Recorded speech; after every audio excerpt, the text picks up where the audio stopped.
Hey, loungers. I hope everybody is doing as great as I am today. Listen, guys, we are going to get started in just a couple of minutes in regards to anti-Afro Svengali and her definite and direct connection to the Social Security scandal that she has been talking about for months, blaming everybody in the sector over and all this other stuff.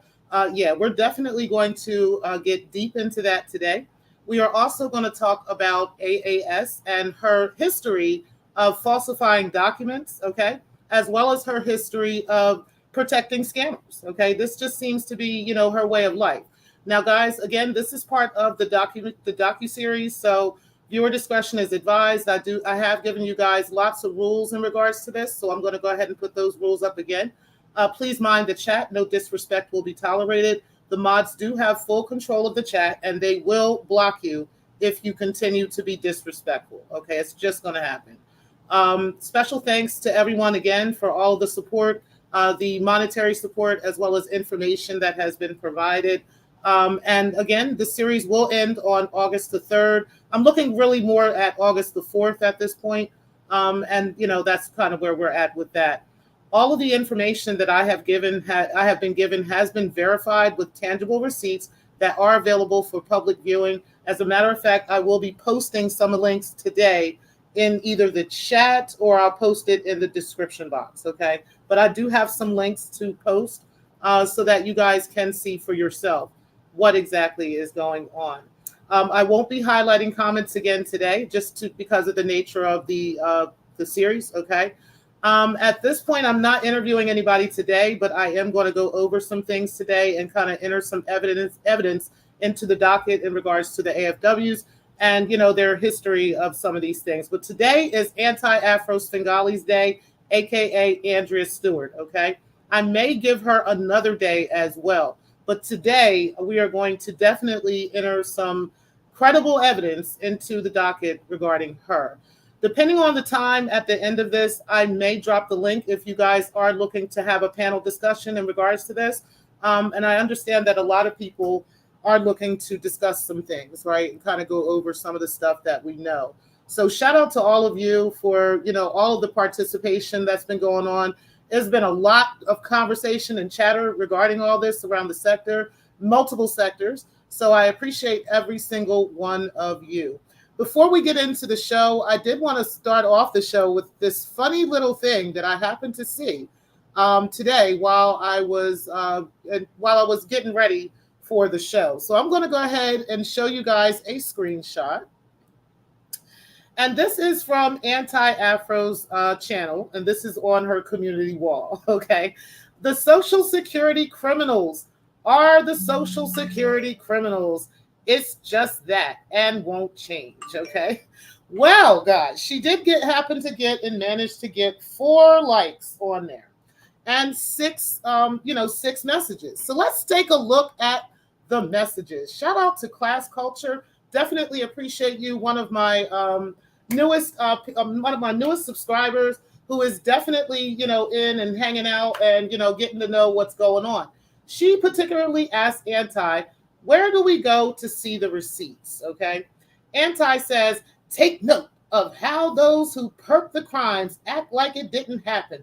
All in the Umar Johnson. And she continued to say some other things. You guys better go over and check it out real quick before she erases it. Okay.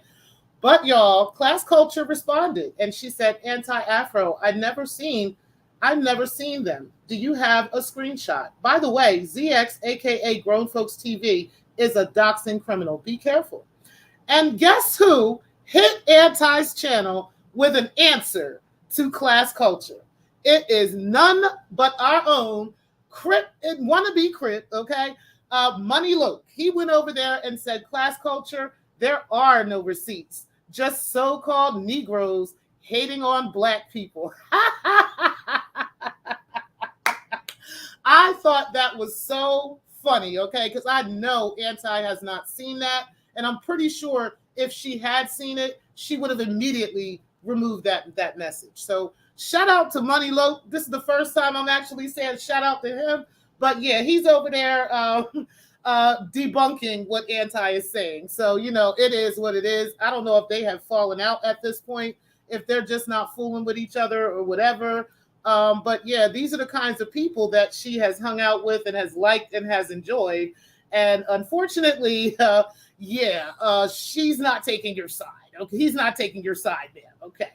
So yeah, shout out to all of y'all for being in the building. Teresa, I appreciate you, sis. Eyes Antonia, I definitely appreciate you as well. Steph Collins, I appreciate you as well. A brother of a certain age, appreciate you. The beautiful Bernice and Miss Stangs, I appreciate both of you. Brixton, thank you for being in the building. Redbone with the new money, I appreciate you as well. And Make a Change, I appreciate you. I think that's it. I think I got everybody. Okay, and everybody that is in the clouds, it looks like I've got several people in here. So we're going to go ahead and get started, guys. Again, make sure you guys do hit the like button on the way in, as well as support the channel. $ TPRE 43, I think it is. TPRE 40. Yep, TPRE 43. I don't even know my Cash App like that. All right, hey Slanda, I appreciate you being in the building. Okay, guys, we are going to get started now. Let's go ahead and get into this stuff.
Before we actually get into the Social Security Administration scandal, which is, I believe everybody's here for that, we are going to talk about Anti's history of protecting scammers. There are two in particular that Anti definitely has protected over the years, and we're going to take a deep dive into that today. So let's go ahead and start with that portion of the show first.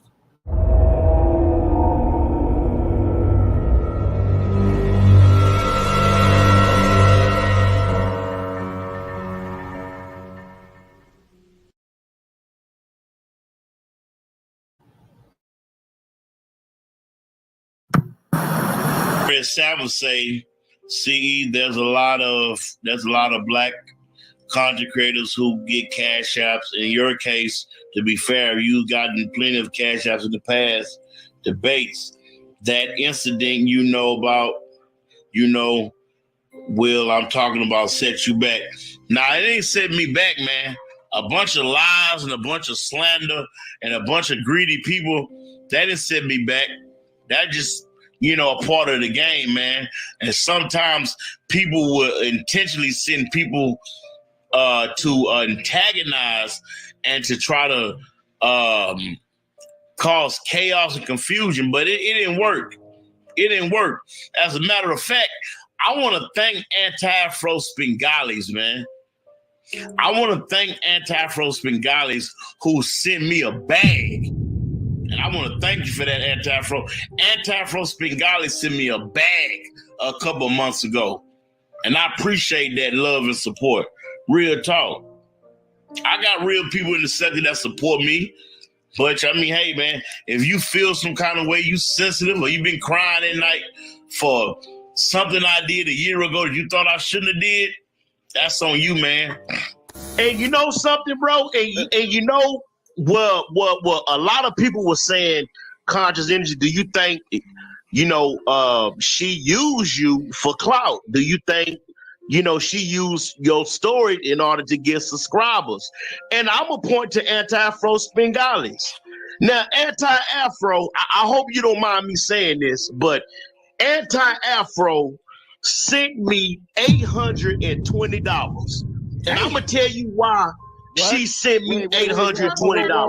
Whoa, put him on mute, please. Can you go ahead and No, put him on mute? he's talking. You said He's Anti talking. gave Hold on real quick. on game. Anti-Afro saw what was going on in the sector, bro. And she saw the truth.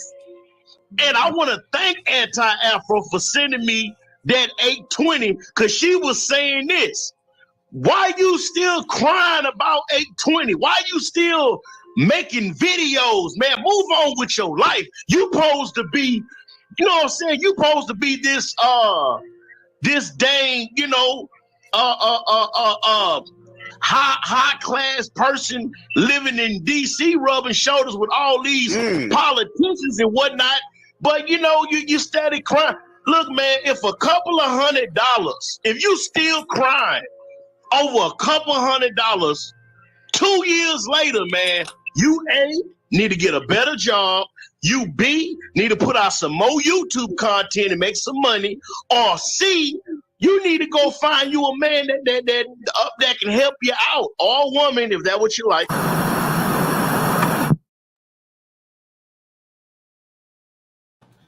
Now, keep in mind, guys, this was money that Conscious Energy received from Eyes Antonia by a mistake. Okay, this was not anything that she intended to give to him, and she made it very clear. And also, tried to get that money back multiple times before she finally went public with it. Okay, so for him to talk to her like that and to just carry on with this situation as if this wasn't his fault, I'm really not sure why, he thought that was okay. But the crazy part about this is while Anti was trying to play mental mind games with Eyes, she decided to send the same amount of money that Eyes gave him and requested back. She decided to send him that amount of $820. And that's the evidence and the proof of that right there. So we will enter that as Exhibit A for Anti-Afro's history of protecting scammers. Let's go to the second one.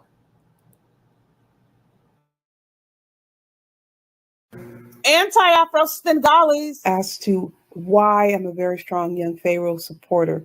This goes back years when he first came onto YouTube. He was about, I think he was like 21 or 22, very young, very rough around the edges, was on supervised release, which means probation for some serious felonies. And what struck me about young Pharaoh is about how determined he was to complete probation without any violations. He had all of these plans and dreams. And to make it clear, I never was attracted to young Pharaoh in terms of supporting him because he was pro-Black or that he spoke to the women's issues as he was doing. It was his motivation to reform from what he had experienced. And he was determined to do that. Other issues that he started talking about, I agreed with, not everything. I agree with young Pharaoh, but the determination to be successful with the supervised release. Because I support reform, I support rehabilitation. He was extremely rough around the edges, and then he started to smooth out. Some of you might say, really? No, people, if people know him back then, it was extremely rough. Then there started to be a whole host of people setting upon young Pharaoh, I guess because he made his plans known, started submitting all these accusations against him. It was relentless, people.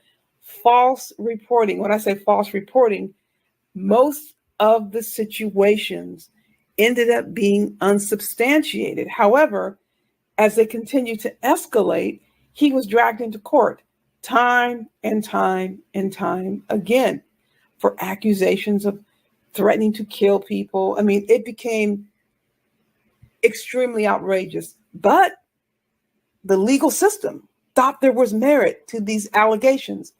Every single case that was brought to him, he prevailed in court. And he did it without losing his temper, without going off the rails. So I thought in that respect, he was a good example, because if you're in the system, you're not going to get out of the system if you don't cooperate. And he cooperated. and he moved off of supervised release while he was making money. Now, to my knowledge, the money making was legit. I have no indication that he was engaging in illegal behaviors. Let's talk about the money. These different allegations about the financial impropriety and being a fraud. Young Pharaoh came to YouTube and presented documentations and ledgers and bank records. Who else has done that, people? You don't have to believe it. You can say he's a fraud still. Who else has come to YouTube and put that all out and went over the documents during live streams? How many people have done that? Has Umar Johnson done that? I remember Sarnetta did it once. He was doing a campaign for some sort of project or activity that was coming up, and he showed the GoFundMe ledger when people were donating money. And it was a short-term project. But all of these allegations, young Pharaoh says that he debunked them. Again, you can decide not to believe him. That is your right. But one of the most serious accusations that was leveled against him is that he had all of these automatic weapons and was planning to take over a courthouse. And then he was threatening a certain woman, and he came on and told the story after the case was resolved. And he still didn't give her name, but she made all of these allegations against him, and he actually went to trial and was acquitted. People, could it be he's slick SOB? Hey, maybe, maybe not. But people were gunning for him because of disputes online.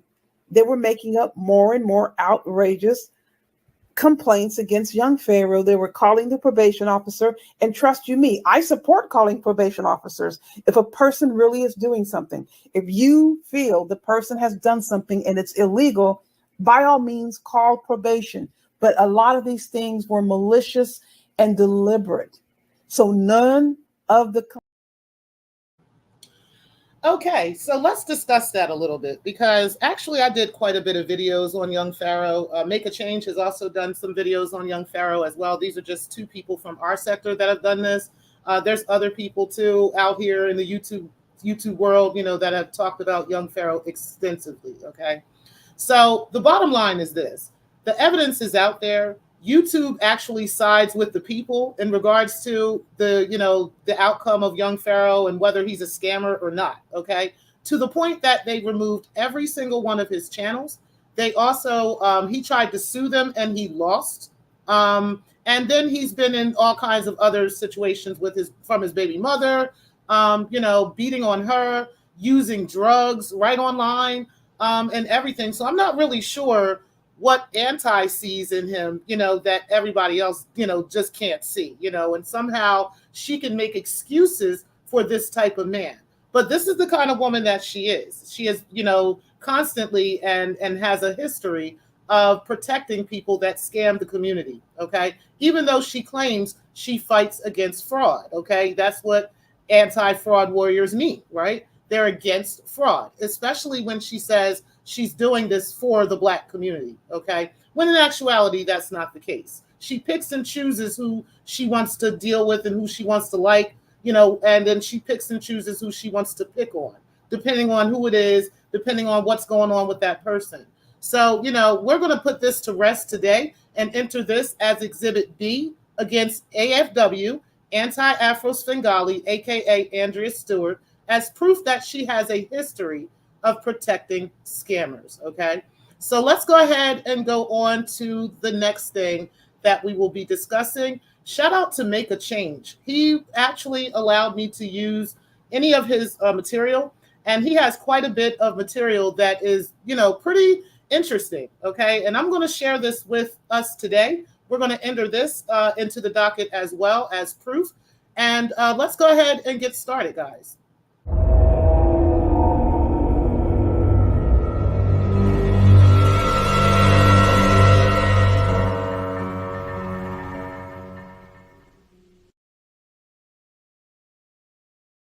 Okay, I'm going to share my screen. Bear with me just a moment.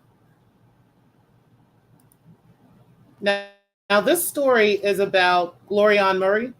Shout out to Glorian. She is one of my moderators. I truly love Glorian. What if recording high-quality content, editing like a pro, and streaming like a star was as simple as Gloria? So the question is, did Anti-Afro's Bengali falsify information, or was falsified information sent to her and she just posted it? On December 13, Anti-Afro's Bengali made a video titled, AA Bengali Proves the Only One's Medical Records Hacked by Treacherous Lying-Ass Glorian Murray. I will put a link to the video in the description. In the video, she presented the following screenshots.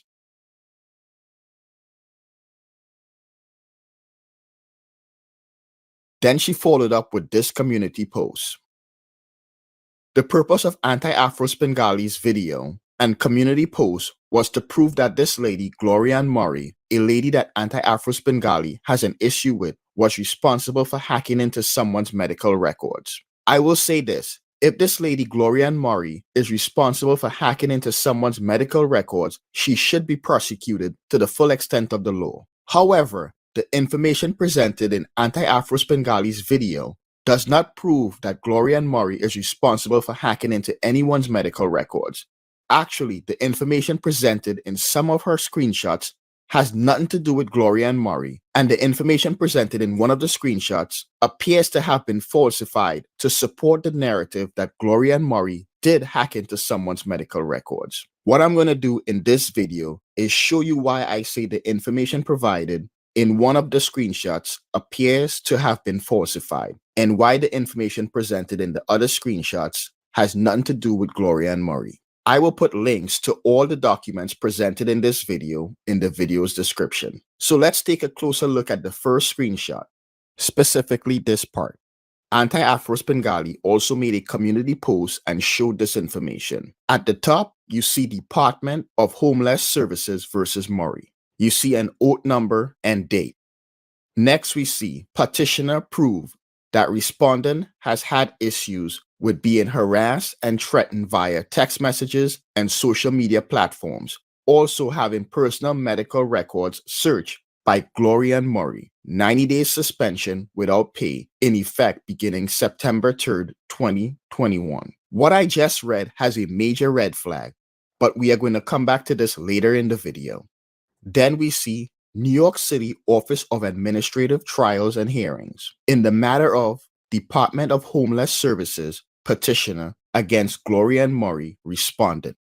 This information appears to be part of a larger document. So if I go to Google and do a search on Department of Homeless Services versus Murray, the first result is a Department of Homeless Services versus Murray. And if I click on the link, we see the full document. Now I'm going to compare this document to the screenshot posted in Anti-Afro's Bengali's video. At the top of both documents, we see Department of Homeless Services versus Murray. Then if we compare the oath index number, we see that they are different. And the date is also different. So are these two different cases? Well, we can look the cases up by going to the New York City Office of Administrative Trial and Hearings website and clicking Trials, then clicking Decisions, then clicking Search Decisions, then clicking Oath Database. I am going to do a search using the oath index number from the screenshot in Anti-Afro's Bengali's video.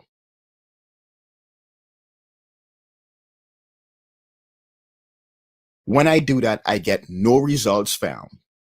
If I do a search using the oath index number that is on the full document that I found via Google,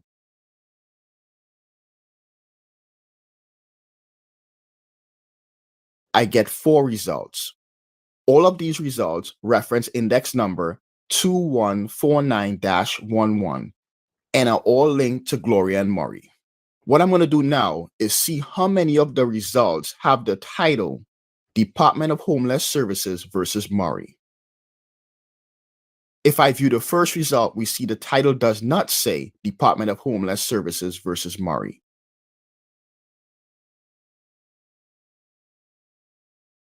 If I click on the second result, the title also does not say Department of Homeless Services versus Murray. If I click on the third result, it does say Department of Homeless Services versus Murray. This is the same document I was able to find via the Google search. And if I view the fourth result, it does not say Department of Homeland Services versus Murray.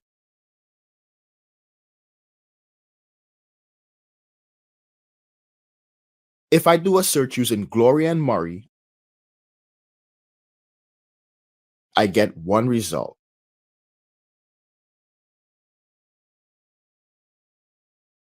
And if I view the result, the title does say Department of Homeland Services versus Murray.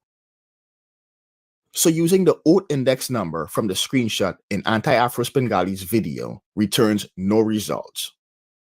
There is only one case currently listed with the title Department of Homeland Services versus Murray, which was a case from 2011. So where did the screenshot provided in Anti-Afro's Bengali's video come from? Well, to find the answer to that question, let's go back and compare the snippet provided in Anti-Afro's Bengali's video to the full document. If you look at the full document, you see the complete document uses Times Roman type font. But if you look at the snippet Anti-Afro's Bengali provided, it has multiple different fonts. If you look at the Department of Homeland Services versus Murray, the wording on the full document is in Times Roman type font. If you look at the same wording on the snippet from Anti-Afro's Bengali's video, it's a different font.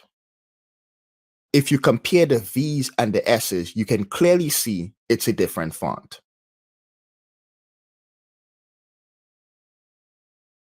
Now, if you look at the oath index number and the date on the full document, it's in Times Roman type font. There's also spacing between the month, date, and year. If you look at the same wording on the snippet from Anti-Afro's Bengali's video, it starts off using Times Roman type font, then the oath index number, and the date is using an Arial type font. There's also no spacing between the month, date, and year. Where it shows what the petitioner proved and the recommended punishment on the full document, it's in Times Roman type font and it appears to be double spaced. On the snippet from Anti-Afro's Bengali's video, it's an Arial type font and it's single spaced. And if we look at the rest of the text on the snippet from Anti-Afro's Bengali's video, the font does not match the full document.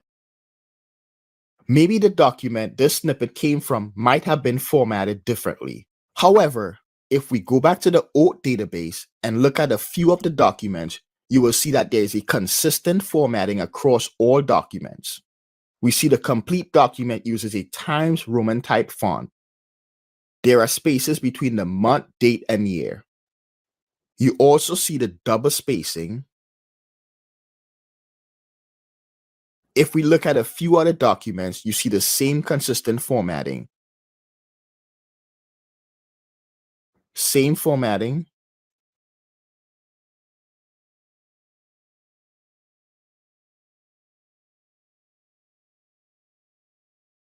Once again, the same formatting. Also, why is the screenshot of the document in Anti-Afro's Bengali's video cropped to only show that portion of the document?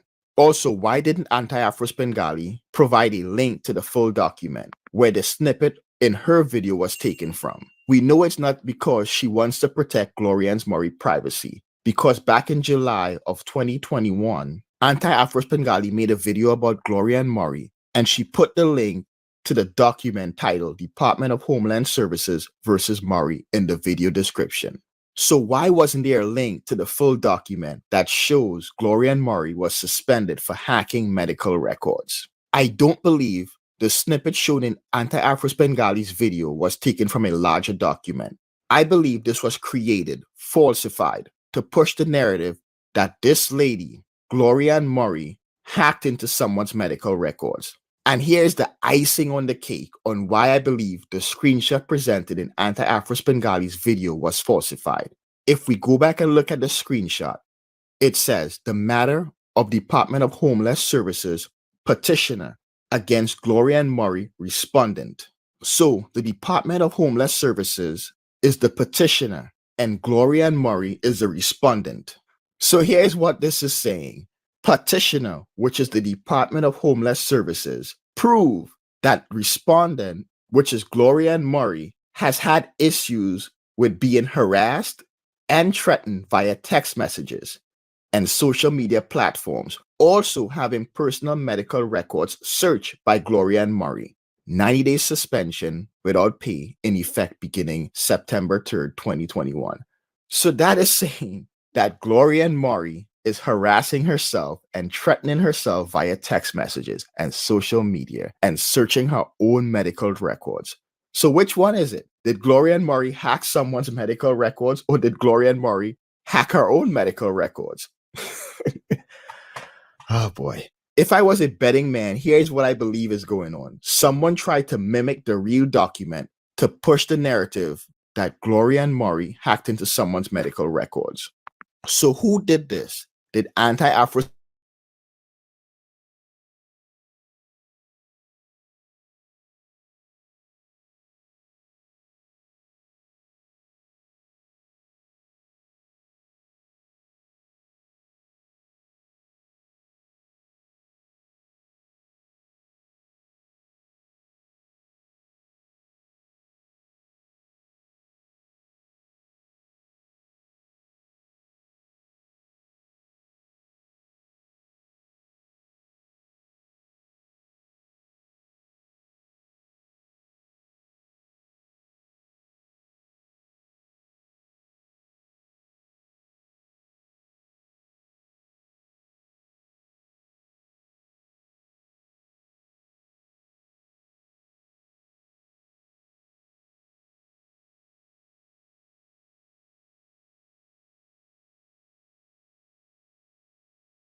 Hey guys, can you guys hear me? I apologize. The power flashed in the house, so I'm waiting for everything to pop back up. So bear with me for just another moment, guys. I do apologize.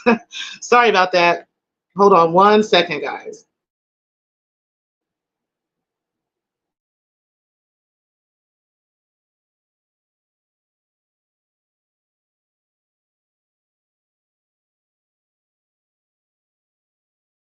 back up. Let me go ahead and read some of you guys' comments. I appreciate all of you for being here and everyone that is supporting the show. Brixton says, there's better fulfillment out there than YouTube, especially at her age. Then again, I imagine folks in her real life don't like dealing with her. Absolutely, absolutely. It's just nuts, right? You said, LOL, no matter how you answer the text, brother, they reported you to the FBI, right? He said, AAS done hacked it. No, it was there was like, I think a transformer blew or something. I heard something outside, so I think that's what happened. But it just flashed and everything is just kind of coming back up to normal now. All right, so I'm about to go back into my computer, so bear with me just a moment, guys.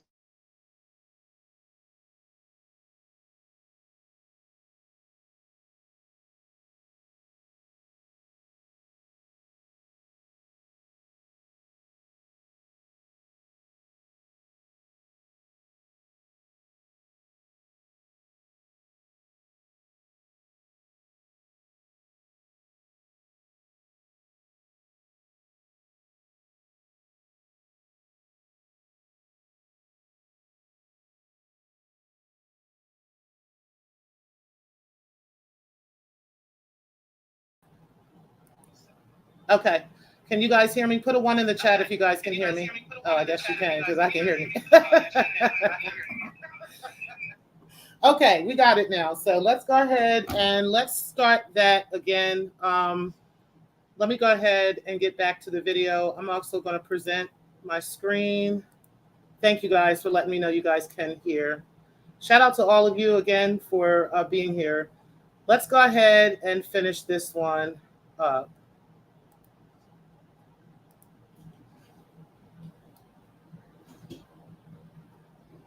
Probably gonna. No matter what condition it's in.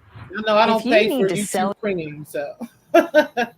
Petitioner, which is the Department of Homeless Services, proved that respondent, which is Gloria Murray, has had issues with being harassed and threatened via text messages and social media platforms, also having personal medical records searched by Gloria Murray. 90 days suspension without pay in effect beginning September 3rd, 2021.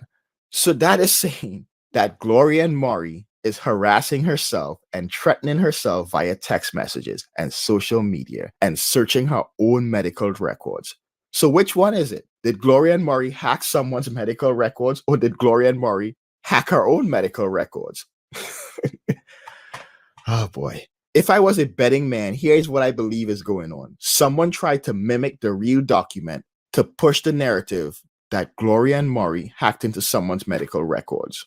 So who did this? Did Anti-Afro's Bengali falsify information, or was falsified information sent to her and she just posted it? Now let's move on to the other screenshots from the video and the image from the community post. These are all part is this letter was sent out because of a data breach, and that data breach had nothing to do with Gloria Murray. If we look at the screenshot, it says return to IDX. So who is IDX? If we go to their website and click on solutions, then click on data breach response,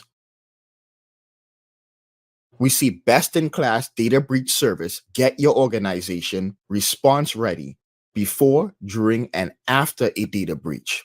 Then there is a breakdown of what is offered under the service. Pre-breach incident response planning, notification services, call center communications, enrollment website, and IDX identity protection. What does this mean? With data breaches becoming more prevalent, there is also legislation requiring businesses and organizations to notify individuals in a timely manner about security breaches involving personally identifiable information. So businesses and organizations work with companies such as IDX. And in an event of a breach, IDX will notify affected individuals on the business's behalf. IDX also handles inbound phone calls generated by these letters. Affected individuals are also offered the option of enrolling in credit monitoring and some other type of identity protection service, both of which are offered by IDX. Target suffered a data breach in 2013 that affected 41 million customers. Then in 2017, Equifax, one of the nation's largest credit reporting agencies, suffered a data breach affecting 147 million consumers. So I am sure the majority of us have received one of these letters. It might not have been from IDX, but from a similar company. Now let's look at the next screenshot. I am only going to read a portion of it. What happened on March 31st, 2020, something became aware of suspicious activity related to an employee's email account. The city quickly launched an internal investigation to determine the nature of the scope of the activity, as well as the extent of potential affected information. The investigation confirmed that multiple something and something employees' email accounts were impacted by a phishing attack. So based on that information, the accounts were compromised via a phishing attack. A phishing attack happens when the attackers try to trick users into doing the wrong thing, such as clicking a malicious link that downloads malware or redirects them to a malicious website. Although phishing can occur via text messages, social media, or phone, the term phishing is most commonly used to describe an email-based attack. On the next screenshot, we see a portion has been blocked out. So what is blocked out? Let's read the first two sentences. What information was involved? Personal information was viewed by the unauthorized actors. Later on in the video, when we look at the complete letter that was sent out, we will see why this information was blocked out. Now, let's look at the community post that Anti-Afro's Bengali made.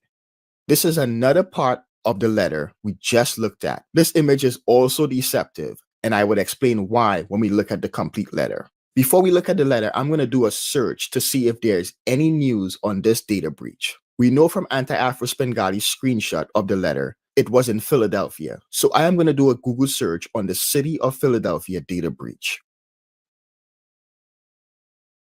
The first result is email phishing campaign caused potential data breach at the city of Philadelphia. If I click on the link, it takes me to an article that is on the City of Philadelphia's website. This is the official city's website. The City of Philadelphia announced today an update on its investigation into the security incident that may have permitted multiple employee email accounts to be accessed by unauthorized individuals. This update relates to the incident initially reported on June 1st, 2020, which impacted individuals served by the Department of Behavioral Health and Intellectual Disability Services, DBHIDS, and its business associate, Community Behavioral Health, CBH. On March 31st, 2020, which is the same date listed on the screenshot that AES included in the video, DBHIDS learned that an employee's email account had been compromised as a result of a phishing attack. The Office of Innovation and Technology's Information Security Group immediately secured the account and began an investigation. Following this initial discovery, OIT discovered multiple additional DBHIDS and CBH accounts that were compromised as part of the attack. This attack is believed to be connected to a series of malicious attacks that targeted healthcare and social services agencies during the COVID-19 global pandemic. So they are saying they don't believe this was an isolated attack, meaning this was not a situation where a person hacked into an account to access a specific person's medical records. The article also says, to date, the investigation has been unable to confirm whether any unauthorized persons have viewed any emails or attachments in the compromised accounts. The DBHIDS and CBH accounts contain demographic and health-related information of individuals receiving services and support through DBHIDS and CBH, including, and it gives the list of things contained in those accounts. So what this is saying is the email accounts compromised contained sensitive information, but they are unable to confirm whether the person or persons that are responsible for compromising their accounts viewed any of the information. So if they are not able to tell what information was viewed, how is Anti-Afro's Bengali saying she has proof that this lady, Gloria Murray, hacked medical records? Also, based on this article, they don't know who is responsible. If I go back to the search results, there's also a news article on this data breach, Philadelphia data breach that impacted the health employee email. My name is Lucy, and I have to figure out who I am. Emails also hit other departments. So now let's go back to Anti-Afro's Bengali's community post, because we are going to find the complete letter that was sent out. If we look at the letter, we see Dr. Faith Dyson Washington, Chief Executive Officer, Community Behavioral Health. I am going to do a Google search on Dr. Faith Dyson Washington, Chief Executive Officer, Community Behavioral Health data breach. We have a result. If I click on the link, we see the template for one of the letters that was being sent out by the city of Philadelphia about the data breach. If I scroll down, we find a second template for the letter that was being sent by the Community Behavioral Health, which is the letter in the screenshot of AAS's video. So let's compare the completed letter to the screenshot in Anti-Afro's Bengali's video to see what important information was blocked out. If we look at this screenshot from AAS's video, a big portion was blocked out. Let's read what is visible in the first two sentences. What information was involved? Personal information was viewed by the unauthorized actors. Now let's look at what it says without any information blocked out, because it completely changes the context. What information was involved? CBH cannot confirm specifically whether any personal information was viewed by the unauthorized actors. So right there in the letter that is being sent out to the people affected by this data breach, it's saying that they cannot confirm specifically whether any personal information was viewed. So if they cannot confirm that any personal information was viewed, how is Anti-Afro's Bengali using this information as proof that Gloria and Maury hacked into someone's medical records? Anti-Afro's Bengali knows this statement in this letter contradicts her narrative that Gloria and Maury hacked into medical records. This is why she blocked out that portion of the sentence. Because we know she didn't block it out because she was trying to hide the name of the facility, CHB. Because if you look at the other screenshot and compare it to the letter, you see there are places where she just blocked out CHB. So she could have just blocked out CHB from this sentence also, but doing that would have left the rest of the sentence visible that contradicts her claim. And I am saying that AAS is the one that blocked this out, because if you look at some of her other videos where she blocked information out, it matches this. Also, the lady whose medical records were supposedly hacked by Gloria and Maury posted the complete letter and nothing is blocked out. I will put a link to that video in the description. I also mentioned that the community post was deceptive. So let's go back to that. If you look at the post to the top, it says Department of Homeless Services versus Maury. And the rest is a portion of the letter that was being sent out about the data breach. However, if we look at the template of the letter that was being sent out, it does not say Department of Homeless Services versus Maury above that section of the letter. I believe this image was staged for the purpose of making it look like the letter about the data breach was related to Gloria and Maury. This image is a combination of the letter that was being sent out about the data breach and the real full document I showed earlier on in the video. So we also know whoever put this together also knows about the real document. And here's how I can tell the image was created using the real document. If you compare the image from Anti-Afro's Bengali community post to the real document, the font matches. Look at the V's and the S's, they are the same. If we compare the snippet of the document that is in AAS's video to the one that is on the community post, the font is different. Look at the V's, look at the S's, they are different. So here's the question. If the document that AAS showed a snippet of was real, why was that document not used when this community post image was created? I believe it's because that snippet of a document claiming that Gloria and Maury was suspended for having medical records searched and harassing people via social media was falsified. There is no such document. So based on what we know now, Anti-Afro's Bengali wants us to believe this lady, Gloria and Maury, is responsible for a data breach that was significant enough that the city of Philadelphia had to put out an article on the official city's website notifying the public, a breach that was so significant that letters had to be sent out to the individuals affected, a breach that was so significant that it's probably costing the city thousands of dollars. And this lady, Gloria and Maury, was not arrested. Her punishment was a 30-day suspension. This lady, Gloria Ann Murray, has had some issues at her job. The information is publicly available. However, if you review those public documents, you will not find none of them referencing anything about Gloria Ann Murray accessing anyone's medical records. So in closing, I am going to ask the question again. Did Anti-Afro's Bengali falsify information, or was falsified information sent to her and she just posted it? Also, I will retract this video if someone is able to prove to me that the snippet of the document posted in Anti-Afro's Bengali's video is real and Gloria Ann Murray was behind this data breach. All right.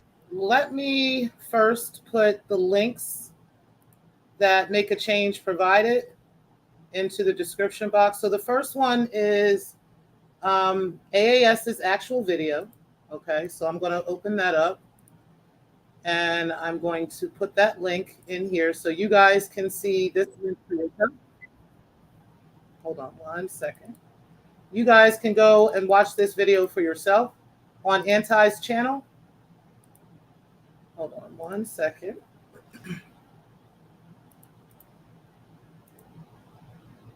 All right, so this is the link to Anti's video on that channel in regards to that. And this is the link to the oath, I believe, the oath index. So hold on one second. Let's go ahead and copy that. So this is the link to the oath index where you can check these records yourself. And this is the letter. Oh, this is the IDX website right here.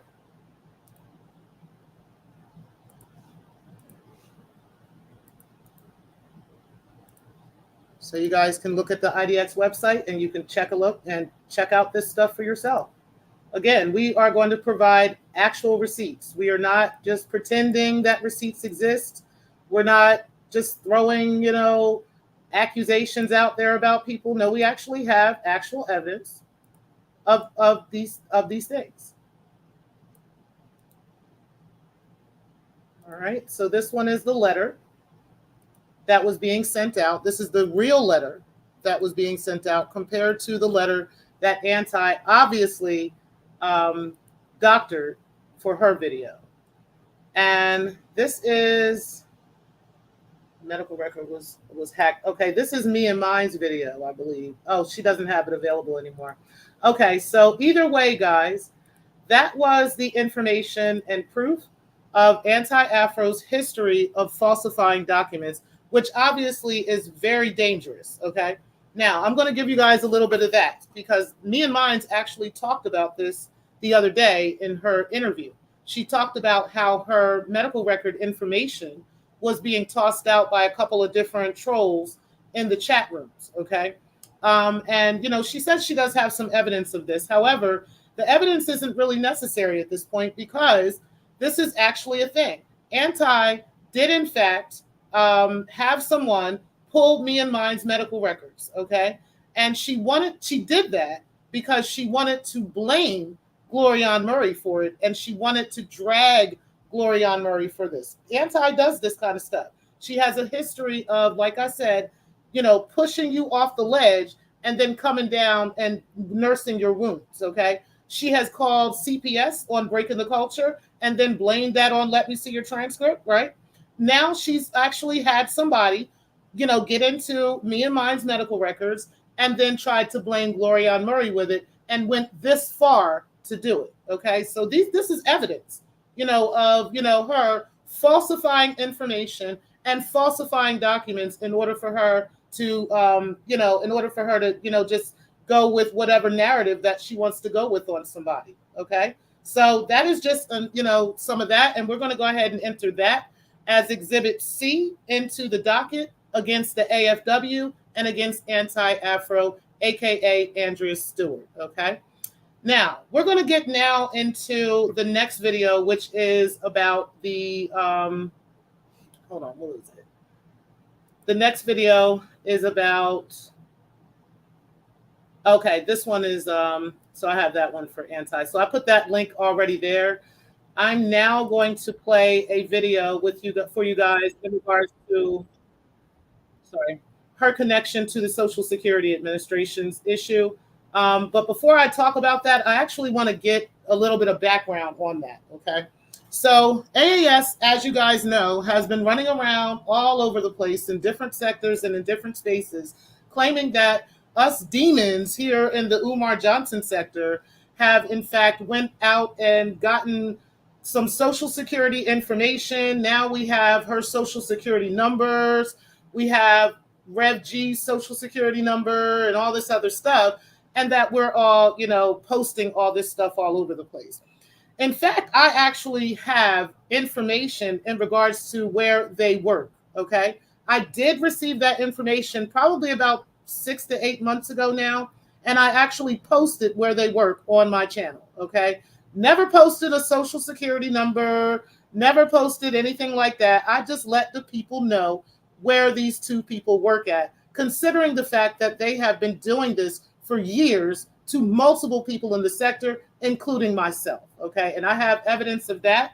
I will be entering that into the docket tomorrow when I talk about Rev G, because I have proof of him actually doxing my job, okay? So we're gonna go ahead and do that. But yes, I most definitely did that and put that information in. Hey, KKC, and definitely put that information in, for you guys to see. So we're gonna go ahead now and listen in on how she's connected to the Social Security Administration scandal, okay? That is a real scandal. It really is. However, as far as this whole thing about, the sector being demons and we're all running around with their Social Security numbers, these are lies from hell, and I want them to prove it, okay? Shout out to Class Culture, who asked Anti-Afro for evidence, okay? Because yes, we have evidence against her.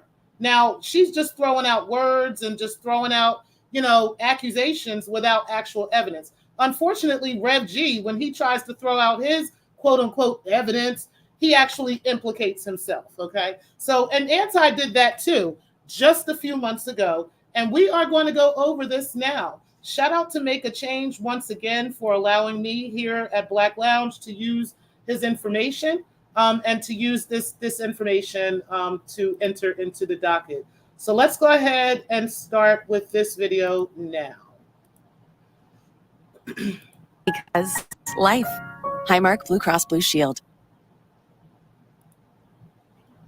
I'm going to show you something that's going to blow your mind. Bear with me one moment. In real estate, it's a battle every day. Congratulations, you got... There is no way that anybody here would know that, unless they were wrapped up in some malfeasance. I want to preface this video by saying that if you work for a company or organization and have access to sensitive information such as Social Security numbers, people's work history, or medical information and choose to access that information and use it for personal gain, you are responsible for the consequences. I have not seen any documents with anyone's Social Security number, work history, or medical information and have no interest in seeing any such documents. That being said, I cannot ignore logic and common sense. There are only a few instances where someone's income is accessible to the public, and none of those are applicable in this situation. So when I watched videos regarding this matter and people's actual income amounts were mentioned, it's clear that someone has access to information that is not readily accessible to the public. For those of you who don't know what is going on, let me quickly bring you up to speed. An individual who was friends with Anti-Afro'S Bengali until they fell out late last year allegedly used her position to access people's Social Security numbers, work history, and medical information, and allegedly passed that information around. However, there is more to the story. So how long has this been going on? Who knew this individual was allegedly doing this? And why didn't the people who knew what she was doing take any action to stop it? To try and answer these questions, let's take a look at a post Anti-Afro'S Bengali made a few weeks ago. The post is a combination of a screenshot of an email that was sent to Anti-Afro'S Bengali and a caption from Anti-Afro'S Bengali. We see that the email is from 2020. The subject is "I shouldn't have." Portions of the email is blocked out. I know I should have not checked, but someone has something, just like I thought. Anyway, after last night, something. Anti-Afro'S Bengali caption reads, Mona, aka Social Security Bandit, has illegally accessed the medical and mental health information of others, in, around, and outside the Umar jealousy sector. Mona did this while working another job before perpetrating Social Security admins and federal privacy rights violations. After the fact, Mona informed me of illegally looking up the federal protected health and mental health information of others. Mona did this 100% on her own volition. Obviously, I have the emails, plural, as proof. IAAS never asked or expected Mona to violate anyone's rights. Multiple times, I warned Mona not to violate the rights of others or put herself at risk by perpetrating any illegal acts. But as we have seen, Mona is motivated and blinded by aimless vitriol, rage, and revenge. Oddly enough, Mona seeks revenge and beefs with those who initiated no issue with her. Mona knows what she did is wrong. I will not publicly reveal those Mona looked up. I also won't post the most sensitive emails or sensitive email content which proves Mona violated HIPAA laws. I will be reaching out to those whose rights Mona violated so they can explore their legal options. So based on the date of the email, we know this has been going on at least since 2020. Also, based on Anti-Afro Spengali's own words, she knew this was happening. She knew this individual was accessing people's medical and mental health information. She also mentioned that this individual was doing this at another job before working for the Social Security Administration. Anti-Afro Spengali also mentioned that she has multiple emails as proof. She also indicated in this post that the information that was illegally accessed is still currently in her possession. Anti-Afro Spengali also tried to make the point that she was notified that the information was being accessed after the fact. However, how can you claim you were notified of this after the fact when you claim to have received emails, plural, from this individual with sensitive information? After receiving the first email containing sensitive information, you cannot say the subsequent emails containing sensitive information are after the fact. The sensitive information you received in the subsequent emails might differ from the first. However, after receiving the first email, you are 100% aware of what is going on. Anti-Afro Spengali also said she told the individual not to violate anyone's rights or put herself at risk by perpetrating any illegal acts.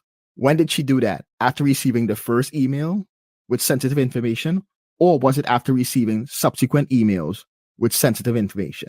Looking at another post that Anti-Afro Spengali made, we see the same individual who was sending her sensitive information back in 2020 emailed her on April 12th of 2023 and said, "I cannot wait till I start my new position because I'm going to have access to all their information, all of it." Anti-Afro Spengali replied with the following, "Yep, but we will access the legal way, like we did with Dempsey." That's bad enough. He's supposed to owe nearly 100,000 in federal taxes.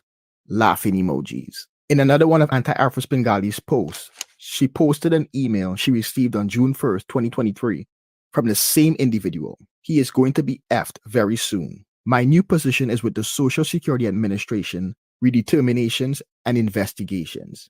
I am going to soak up all the information I need. Like I said last night, he effed with the wrong person. I'll make sure to be his literal devil on earth." To which Anti-Afro Spengali replied, "LOL, you already said you ain't saying ish about your new gig. I never tell them anything, which angers them more. But that's our protection. Never put yourself at risk. We can get him without risking anything. I have never cared about anyone accusing me of looking up people who ain't my clients, because I have never done it. Tipri is saying I have other people looking up records, so she can target you. Dempsey is paying her. If she doesn't target you, so what? You haven't done anything. You want to keep it that way. We can get Bernie's too in a clean way, legal way. So let's plan it out." There are a few takeaways from these email interactions. We know that up until June 2023, the communication between AAS and this individual was not severed. Even though, according to Afro Spengali's post, she knew in 2020 that this individual was accessing sensitive information. Also, why did this individual feel so comfortable telling Anti-Afro Spengali they were about to do something that could cause them to be subject to criminal prosecution? Maybe it's because they had a history of accessing sensitive information and sharing it with Anti-Afro's Bengali, therefore they felt comfortable telling her what they were going to do. And the criminal prosecution is not just me blowing smoke. This is according to the socialsecurity.gov website. Actions subject to criminal prosecution: disclosing, using, or compelling the disclosure of the social security number of any person for unauthorized purposes, accessing Social Security Administration computer records without authorization, disclosing unauthorized information from Social Security Administration's systems of records. Anti-Afro's Bengalis' reply to what this individual stated they were going to do at their new job does not seem to reflect the concern of someone who is overly worried about someone using their position to access sensitive information. In one of the replies, Anti-Afro's Bengali said, "Yep." In the other, she laughed, LOL. We also see laughing emojis. However, she did mention in one of the replies, but we would access the legal way. And in the other, she said, never put yourself at risk. I believe those statements were made as a CYA. Therefore, if anything went left, Anti-Afro's Bengali could say, I told her not to do it like she's trying to do now by Make this your best dress summer yet with Stitch Fix. Your personal stylist will send so-you styles like colorful midi skirts and elevated by posting these emails. Because telling an individual that we could access the legal way or never put yourself at risk in 2023 is a moot point. Because according to the emails Anti-Afro's Bengali showed in her post, those lines were already crossed in 2020. Also, according to Anti-Afro's Bengali's post, she knew this because the information being accessed was shared with her. Did Anti-Afro's Bengali tell this individual in 2020 that what they were doing was illegal and to stop doing it? Did AAS tell this individual in 2020 to stop sending her this information? Also, if you look at the subject line of both emails, you will notice "re," which means these are replies to a previous email that was sent to this individual by Anti-Afro's Bengali.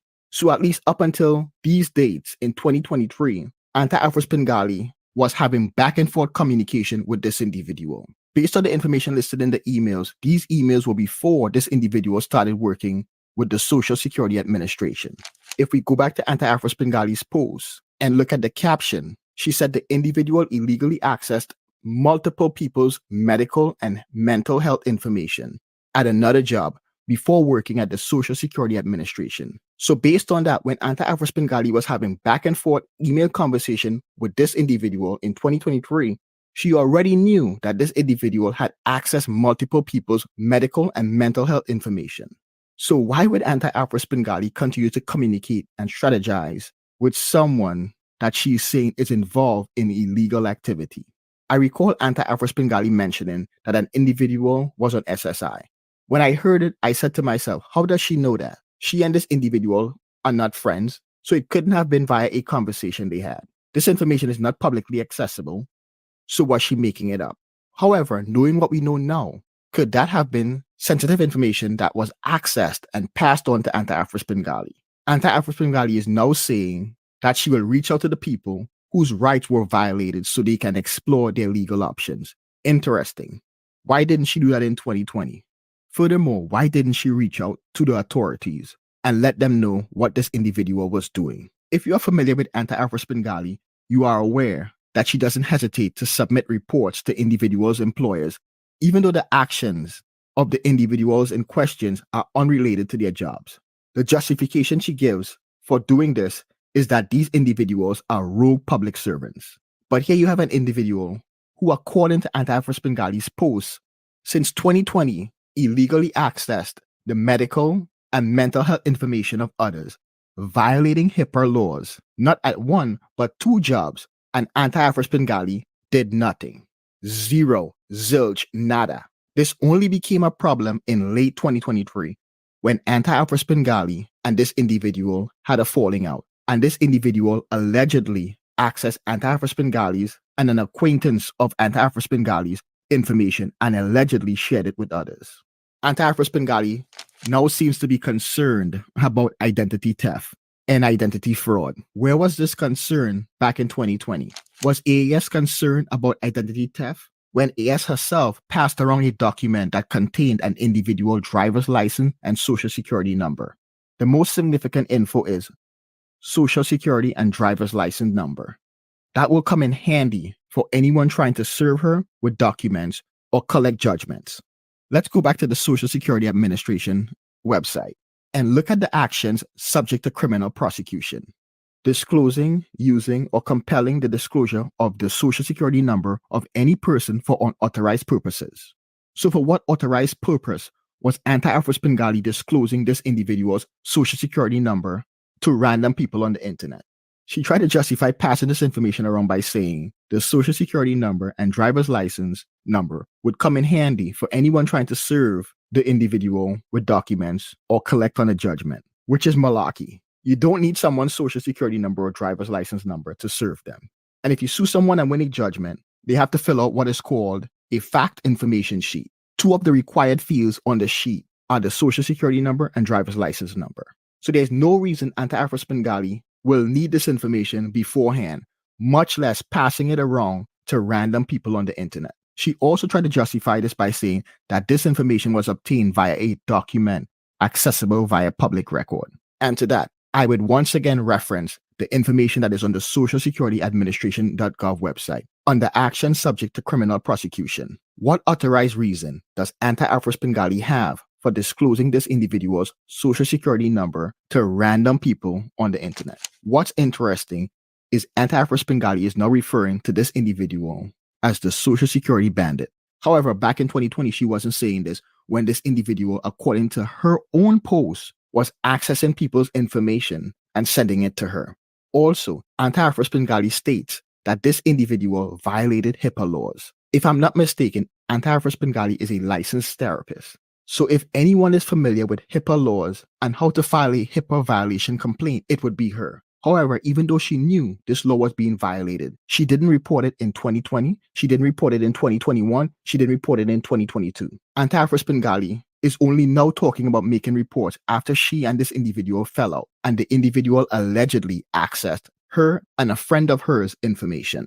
In closing, I'm going to play a clip from a video that Anti-Afro's Bengali uploaded in February of 2023.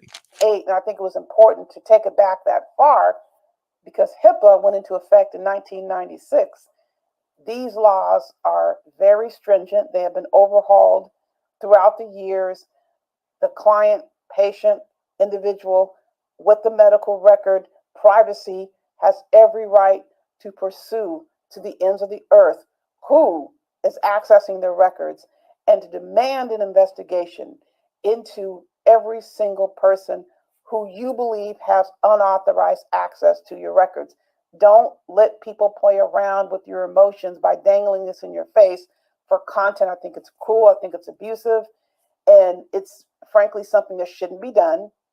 If people are that hard up for content, I mean, come on. Should you even be on YouTube? Yeah, YouTube allows just about everything that we've seen these days. Unfortunately, there are people here in these YouTube streets who are just about drama. And I think that's frankly cruel to taunt people that somebody could have access to your records. Ignore that. If you have a concern, go to the source who can tell you exactly who accessed your records. There is no way that anybody here would know that unless they were wrapped up in some malfeasance themselves. Well, I guess Anti-Afro's Bengali is wrapped up in malfeasance.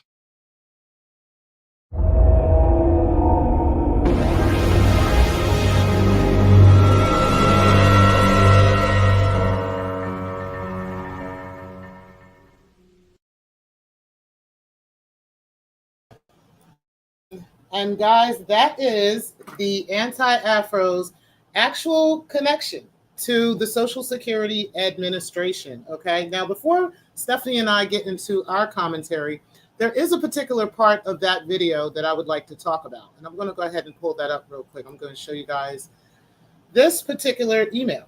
Okay, now as we know, just based off of the evidence that we've already gone over, based off of the interviews that we've already had, right?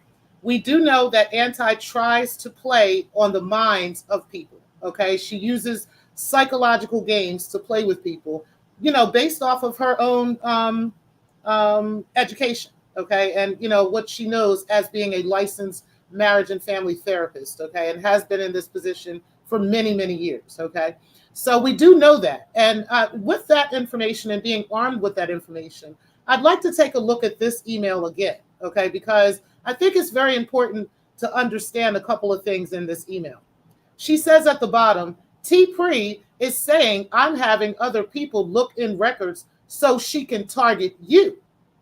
Now, I had no idea in the month of June of 2023 that she was blaming Mona for, looking up people's medical records and looking up people's social security information or any of this stuff. I had no idea about that. Okay. I didn't find out about any of this stuff until we all did, which was like late last year, late of 2023. Okay. That's when this whole thing got blown up. That's when her and Anti fell out. Okay. And that's when everybody kind of found out together that, she was blaming Mona for the Social Security breach. Okay. So I would have had no idea that Mona was involved with any of this, that, her and Anti were talking about any of this behind the scenes or any of these things. Okay. That's the first thing I'd like to say, because it's proof that she was trying to play on the mind of Mona. Okay. And have her thinking that T-Pre is trying to attack her. No, I wasn't attacking her at all. But I most definitely for years now have been blaming Anti and telling Anti that she is using LexisNexis systems to look up people's information. It has to be. And if she's not doing it, she knows who is. Okay. So she turned around in this private email to Mona and mentioned my name and then said, oh, I'm saying all this about her, but I'm only doing it to target Mona. How would I have known that Mona would even have been involved in any of this? But that's a mental game that she wanted to play with Mona. And, I don't know. I don't know if it worked, but, she definitely tried it. So, but either way, what's up, Steph? I appreciate you being in the building. Can you hear me, Stephanie? You're muted. Here I am. Okay. Hey. Where do you even start? I know. There's so much to unpack with this video. There's so much. I feel like I'm trying to get to New Orleans on the Mississippi, and I'm staying in Minnesota. Like I don't even. I think I saw a brother of a certain age in the chat, and he said something that is a damn good question. Why do you, wait, in response to that, we could get Bernice the legal way? Why do you even need to get anyone anyway? Exactly. Like, why are you interested in getting anybody's information, right? Getting D. Durrell's information on his taxes. What does that have to do with going back and forth with each other on YouTube, right? I don't understand. Simple. Even more simple, why do you need to get us? What is the motive to even get us? Like, I can see a little friendly, like, ha ha ha, I got you, with your ops or whatever, but that ain't this. Like, why are you trying to get us? Like, how does that even enter a person's mind that I'm going to get these people off YouTube? Like, I'm going to get these people. I'm going to make sure these people are going to jail and make sure these people are, these are the things that you guys see and hear her saying, in these YouTube streets that, we're all criminals, that we've committed crimes, right? But yet, when Deidre asked her earlier for, can you give us evidence of this? When Class Culture asked her earlier for evidence, Anti couldn't provide it. Okay. And it's because it doesn't exist. Shout out to Money Low, because he definitely let her know these receipts don't exist. Okay. Because this never happened. Yeah. Of all people to say it. I mean, I never thought, YouTube never ceases to amaze me. But the receipts, going back to the Glow thing. Mm-hmm. That was damning. Damning. That is, her response to Mac about that was, how would you know anyway? You're not from here. Because, see, I have two different opinions about this, and I'm not sure which one it is. she's either trying to drive us crazy by doing things we know aren't real. Like we all knew that those documents weren't real. Mac just did the work to go and point it out, right? Exactly. Right.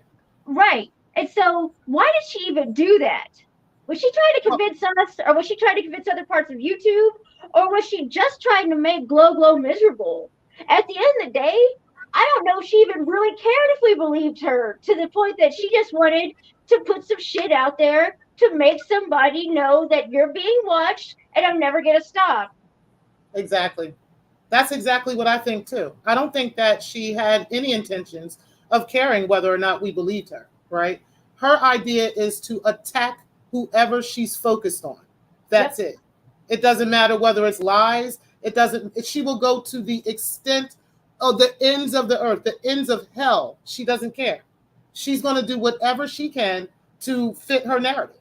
And that's just what it is. It doesn't matter whether it's a lie. It doesn't matter whether you believe her. Yeah. You know, she just wants to get under that particular, her subject, whatever the subject is, she wants to get under their skin. She wants to get in their head. That's what it is. She wants to destroy them from within like a real Svengali would do. I'm watching you. I'm watching you. I'm making other people watch you. And another thing that I think is part of the plan is, even though the general consensus is and has been for a long time that she's full of shit, she does generate the smallest mustard seed of doubt in some people's minds. And if you already don't like her target, then it's like, well, you know, but Anti-Afro did say, and it's like, well, she's probably not right, but she did say, you know, and it's this whole thing of like, she's introducing that one little piece of like, yeah, but you know, it is out there that so-and-so did such and such, and I don't know if they did or they didn't. Like, well, look at the source, you know, and that's really the only way for some of these things to actually come back, because for a ridiculous lie, sometimes you can't prove it's a lie because it's just so ridiculous and baseless. You know, you can't ever prove it, right? It's like, prove I'm not an alien. Prove it. I am. Prove it wrong. You know, and it's like, well, I mean, you're not an alien, but I am. So what are you going to do? Right? But it's just like, well, I heard Stephanie Collins say she was an alien. She's probably not. I mean, she's probably really not, but she said she was, you know, and it's like, you know, and that whole thing, like, I mean, but if people are already have ops, you know, sometimes what Anti-Afro puts out there gets taken and they run with it. And it's like, okay, you know, I mean, there was a time in question where we were going over literal Texas legal documents, and we were sitting here and I look at those same documents every damn day, and I'm sitting here going, you know, on your show, that this is not what this means. This is not what she's lying about what these mean. She's literally lying about what these mean, and she doesn't care. But people are still out here going like, well, she's a, you know, and saying and echoing the lie that Anti-Afro put out because they simply don't like her target in that instance. Right. And that's exactly what happened to a couple of people around here, right? Exactly. Let's be honest. So people didn't like Binary. People didn't like Shakim, right? So when she attacked them, you know, people kind of swept that under the rug. They didn't really pay attention, you know what I mean? Because, you know, she raised that seed of doubt, you know, and, you know, it's just unfortunate that that's how that went for that. I want to bring up one more additional point on this. There's two more additional points. One of them is the fact that, and I'm going to pull up that email one more time as an example, okay? And then you guys can go back and take a look at Make a Change's video. Make sure you guys subscribe to Make a Change, okay? And make sure you hit the like button. Also hit the notification bell so that you know every time he uploads a video. He has some great content over there, not just on Anti, but, you know, many other things as well, okay? So what I'd like you guys to notice about this email is that this email is only between Anti and Mona. There is nobody else that's carbon copied on here, nothing. It's just Anti and Mona.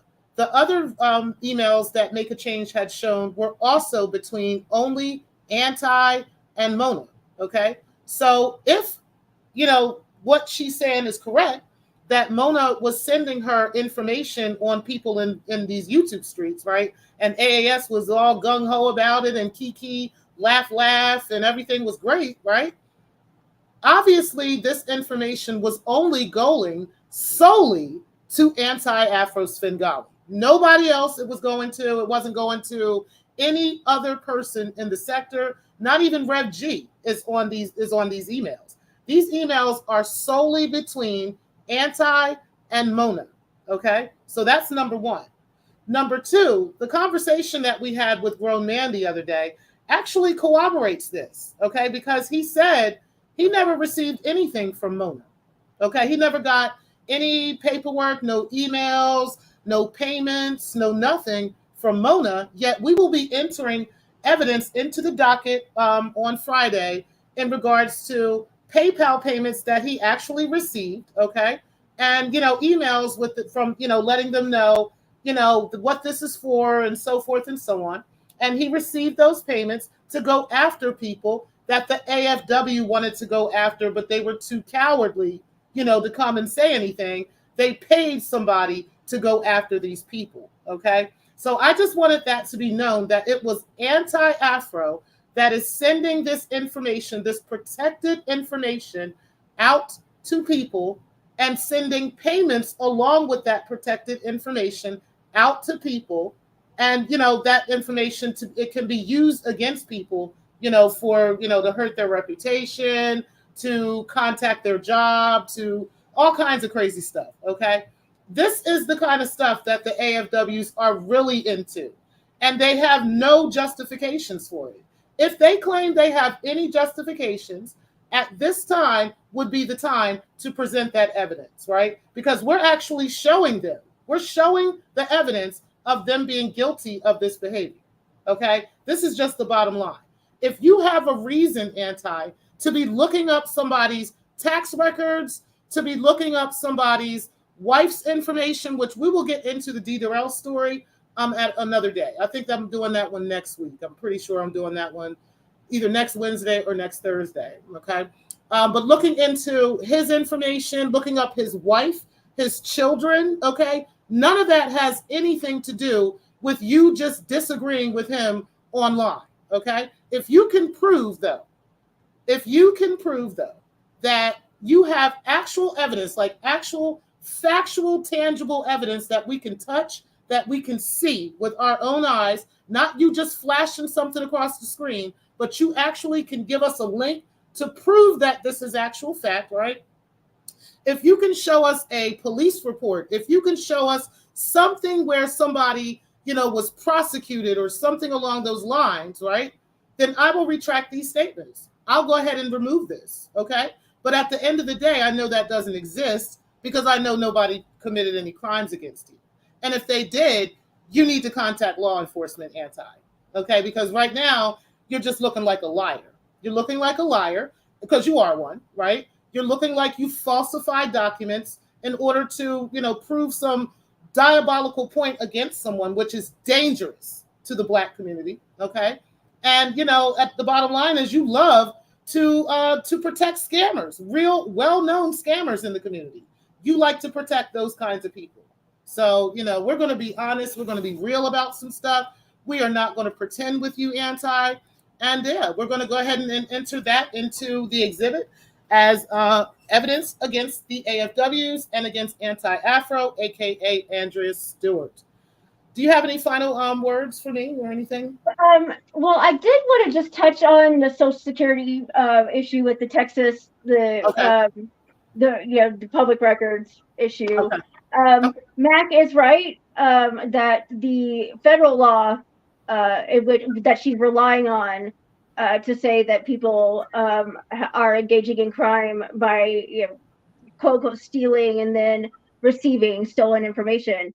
It doesn't actually differentiate between employees who access things illegally and people who just misuse and misappropriate Social Security numbers. It doesn't. So right. That's one thing, is that she's always talking about how people aren't qualified to do mental health commentary, but ma'am, you are less you are one of the least qualified YouTube lawyers that I've ever seen.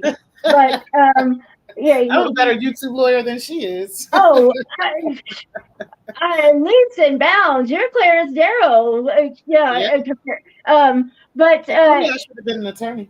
Oh, absolutely. But also, the issue with the Texas public documents, it is actually much more complicated.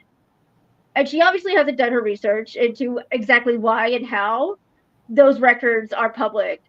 We're having the divorce records. Yes, that she misappropriated to then spread misappropriated information around. Yeah.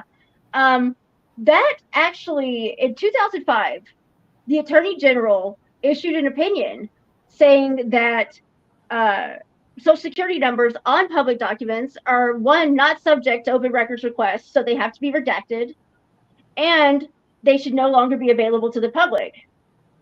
Now, this caused a huge whirlwind among the elected officials whose job it is to retain the public records. Like our clerks, we have different sorts of levels of elected clerks, and they all basically banded together and said that their entire budgets would be used up if they had to employ people to go back and redact all of the information that was no longer public in the records they already had. So in 2007, they passed a law essentially allowing clerks to choose to redact or not. And if they didn't, they were not criminally liable. Oh, wow. So essentially, Harris County has chose to do what is not the preferable thing. And everyone here, even the people who passed that law, agree that it's not the best practice to allow those things to be public. But because of where she lives, solely because of that, Anti-Afro was able to basically use and abuse a loophole that was created to save people like the elected Harris County District Clerk from facing criminal liabilities if this happened. Because if the law had not been changed, now not only because it had not been redacted would Anti-Afro have been in trouble, but the Harris County District Clerk would have been as well. Right. Okay. And so Anti-Afro needs to write a letter thanking the entire 2007 legislative body for creating this loophole that basically saves her from doing exactly what she's accusing other people of doing. Exactly. It's not because she's somehow better or because those records should have been public. They really shouldn't be. Everyone agrees they shouldn't be.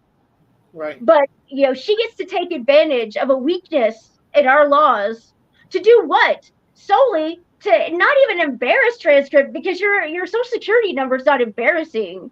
Right. She used that as a shield and a sword. To really what she did was pass around transcripts divorce record. Right. And why did she want to do that? Solely to harass and humiliate transcripts. Exactly. It had nothing to do with suing her at all. Because to this day, she has not brought any litigation against Let Me See Your Transcript. None of them have. No one has. None of them have brought any litigation against anyone. So, yeah.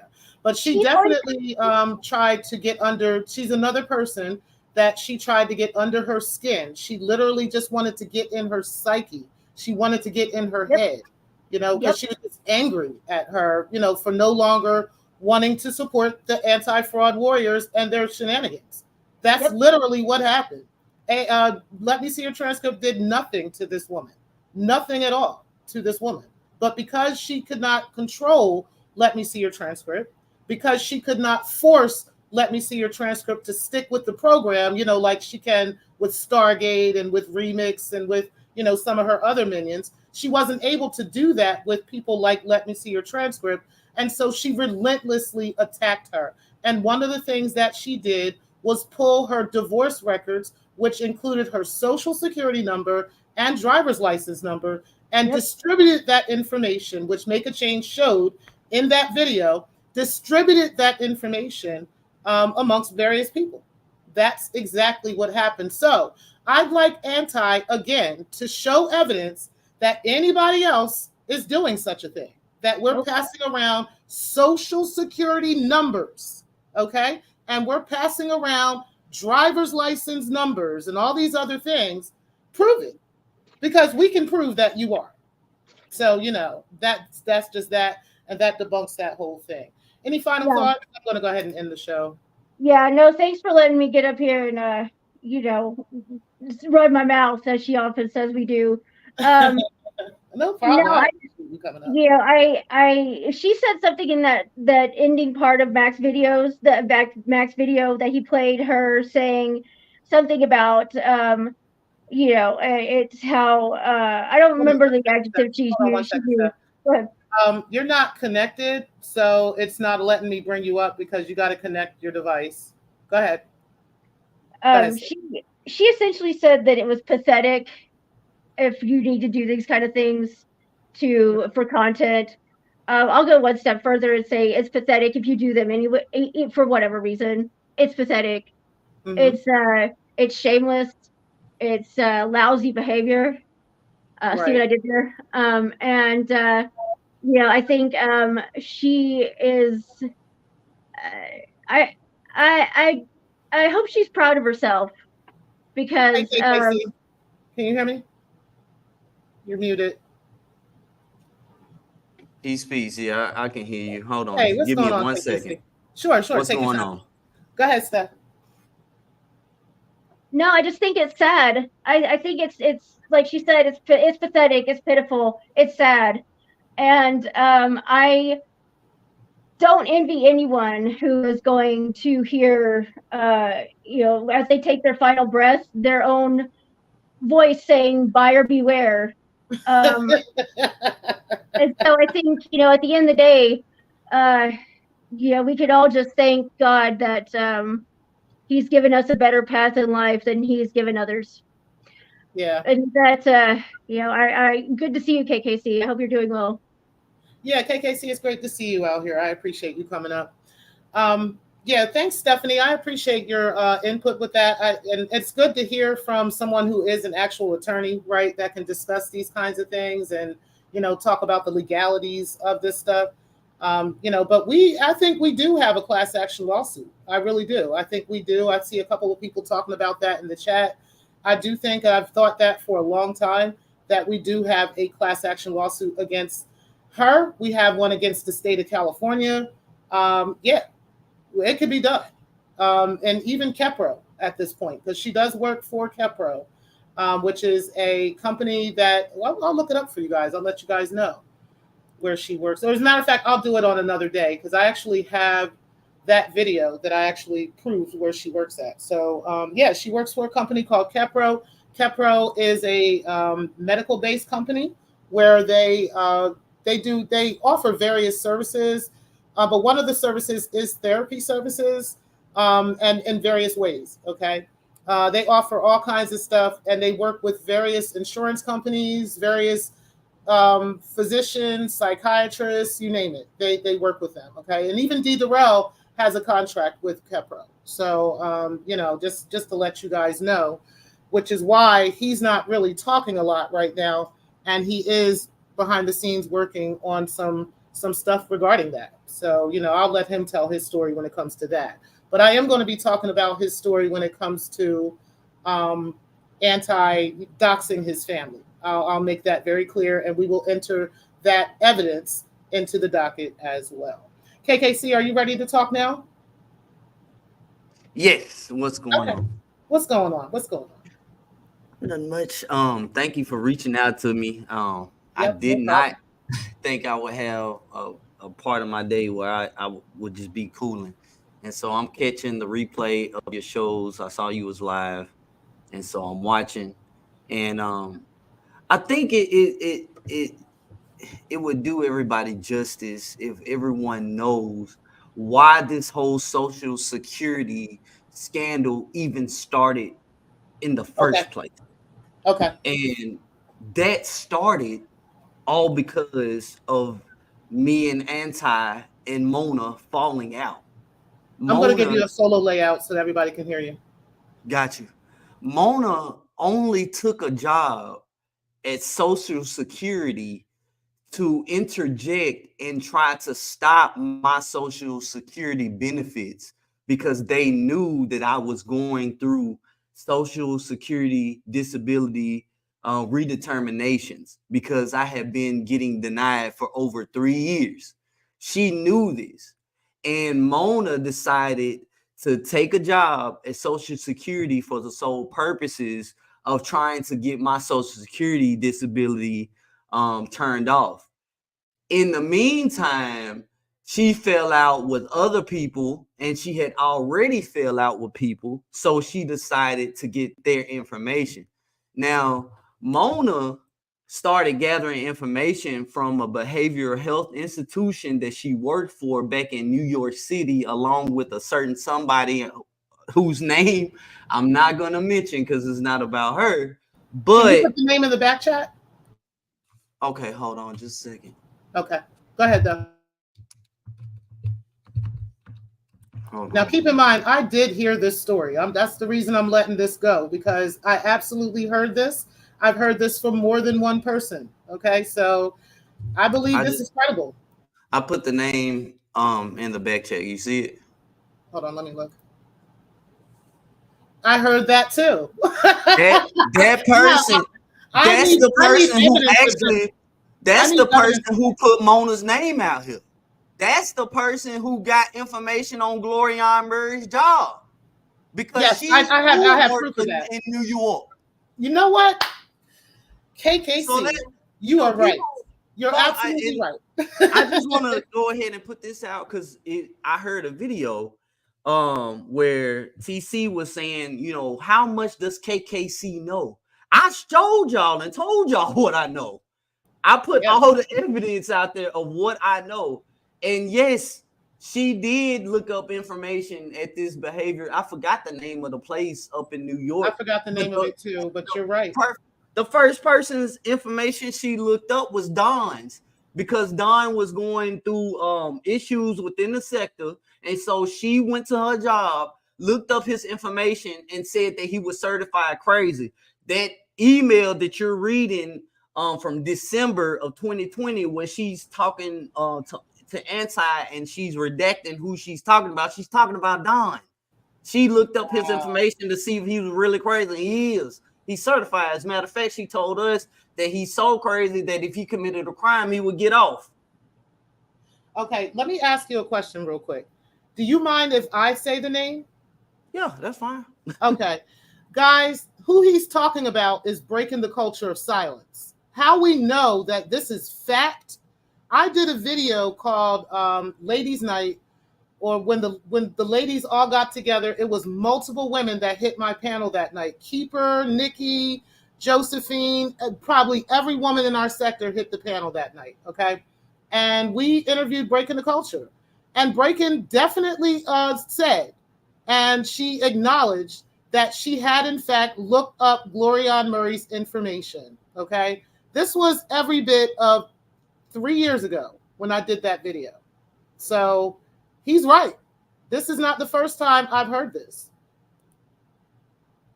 We're going to go ahead and add that. Now,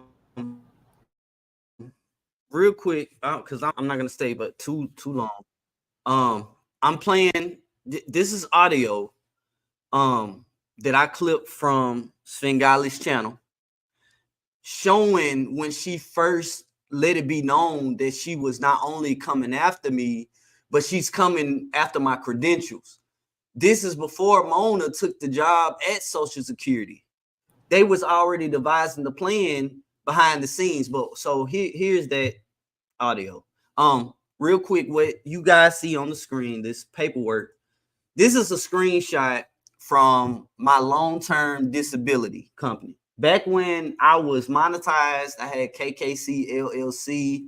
I was selling the pull-up team apparel, the KKC apparel. I was monetized on Bigo Live, all of that.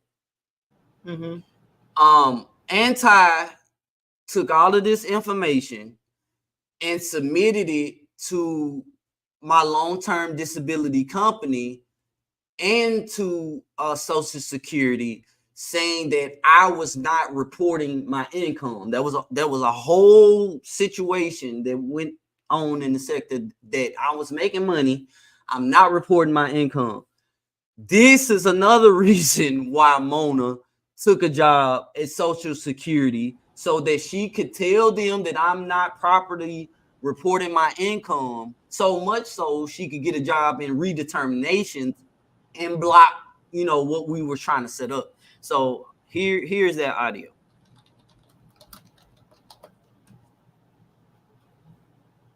Okay.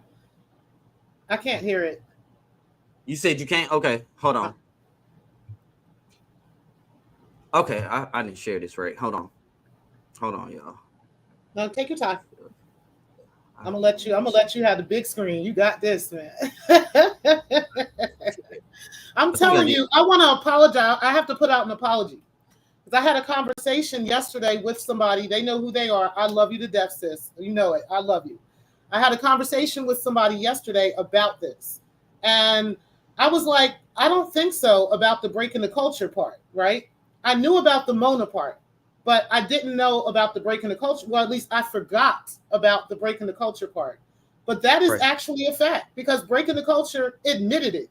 And I have evidence of that on my channel already. So we're going to probably play that at another part of this series. That way we can verify that as docket evidence, that this is actually a thing, that she has these minions out here who are looking up people's information in the sector. Right. All right, here it goes, y'all. Let me know if you can hear it, TP. Okay. No, I don't hear anything. What am I doing wrong? You have it muted or something? No, I don't have, man. I haven't messed with screen. Hold on. I don't have it muted. Share the entire screen. How about that? Okay. All right, let's try this one more time. No. Oh my gosh. All right, so this is the thing. I sent you here. This is what I'll do. Just give me 1 second. I know how to fix this.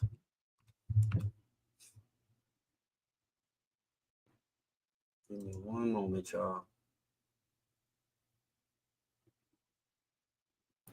Yeah, I've also heard that, Spot'em, that she has a person that she deals with within the Department of Defense. I also heard that. Yeah, I was gonna say if you can play it on your cell phone, that would be good. Okay, that's pretty much what I'm gunning for. Hold on, real quick. Okay. Video. Hold on.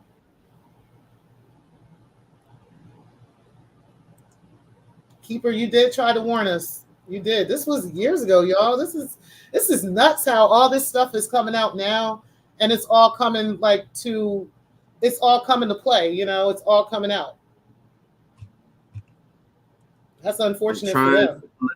Oh, y'all, my bad. I should have been ready.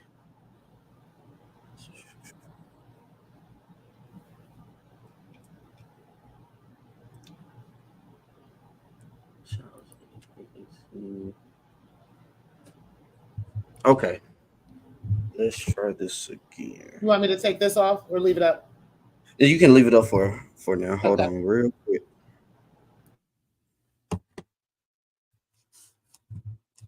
Real quick.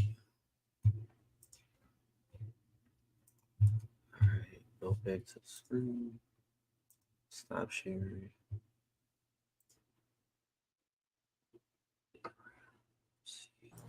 Everybody hit the like button. I appreciate everybody for being in the building. Shout out to all of you. We're not going to be much longer, guys.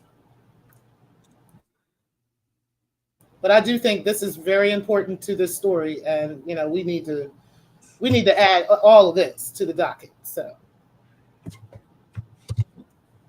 hold on, y'all. Just bear with me. My bad. Yep, take your time. Again, I appreciate everybody for being in the building. Pretty sure there will be some very triggered conversations going on today. She definitely doesn't want me involved. Talking to me. It is.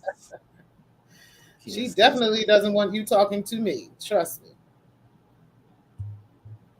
Let me try this again. Oh no. Anyway, while we're waiting on that, you guys make sure you go and check out Yollywood News. She has some new found anger towards the anti-fraud warriors, okay, over there in the beef sector. And or the black sector. I believe she's from the black sector. I'm not sure. DJ, you can let me know if she's over there in the black sector or not. But yeah, she is pretty upset with AAS at this point. And, she wants to do a full-fledged story on the AFW. So very much looking forward to that. All right, let me know if you can hear it now. I hope you can. Yeah, I usually don't show my likes count keeper on purpose. I did that a long time ago. I stopped showing the likes. King Kong Crazy, I have no idea what your situation is, yes. Whether or not you're working. All right, here we go. King Kong Crazy, I have no idea what your situation is, whether or not you're working. I'll find out if you're working, and I'll be reporting you to your employer. And if you do have an insurance certificate, coming for that as well. You are not going to get up here on the internet, act like I did something to you, and try to use that to justify and question whether or not a situation is what it is. Now, let me clarify the terminology. He was saying calling jobs. Let me be specific to me. I don't pick up a phone and call someone's employer and complain about them. If I am going to submit a complaint, it's going to be in writing and my name is going to be signed to it. That goes back to the very now. Damn. This is not the only thing. All of this has been purged from her channel, by the way. She used to have a community wall just full of bullshit, if you will, talking about people, talking about their families. And so what she's done is she's went and she's cleaned up her entire community wall while bashing people for purging their channels.